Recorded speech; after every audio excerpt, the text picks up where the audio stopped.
Here's today's First Word Daily Devotion. At the end of the first week of our readings, we have a special treat today as we look a little bit at January the 7th and Genesis 11 and 12. And just to point out some details for you, notice what happens here. This is the story of the Tower of Babel. And notice that you have this language repeated back to the what God said in Genesis chapter 1.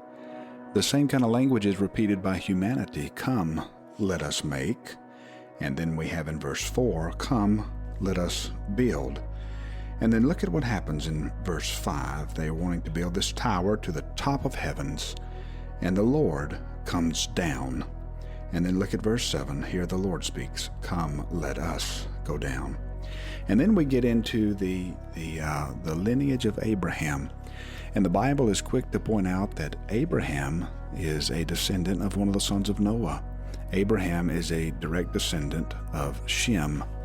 And so we have Abraham having this call from the Lord in chapter 12 and verse 1.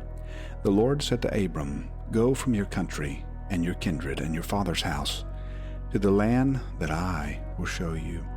And then the ESV Bible that we're reading through, this everyday ESV Bible, connects Matthew chapter 4, or has us read rather, Matthew chapter 4, verses 12 through 25. And I want to show you this wonderful little connection that we have here. So in Genesis chapter 12, we have the Lord saying to Abraham, go. But then look at what we have in Matthew chapter 4 and verse 19. The Lord comes to them, and these who are Simon and Andrew casting a net into the sea. They were fishermen.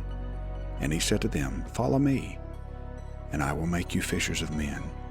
So Abram's calling is echoed in another calling. It's a come instead of a go. It's a follow instead of an I will show.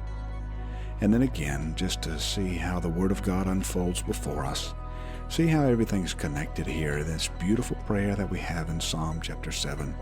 Of course, Genesis chapter 12 tells this story of Abraham, Abram going down with his wife Sarai to Egypt, and of course not trusting in the Lord when he should have trusted in the Lord. Again, pointing back to Genesis chapter 12, the Lord promises that he's going to give a land to Abraham's offspring. We learn in chapter 11 of Genesis in verse 30 that Sarai is barren, she has no child. And Abraham, what does he do? Instead of trusting in the promises, he lies about his wife and says that she's his sister.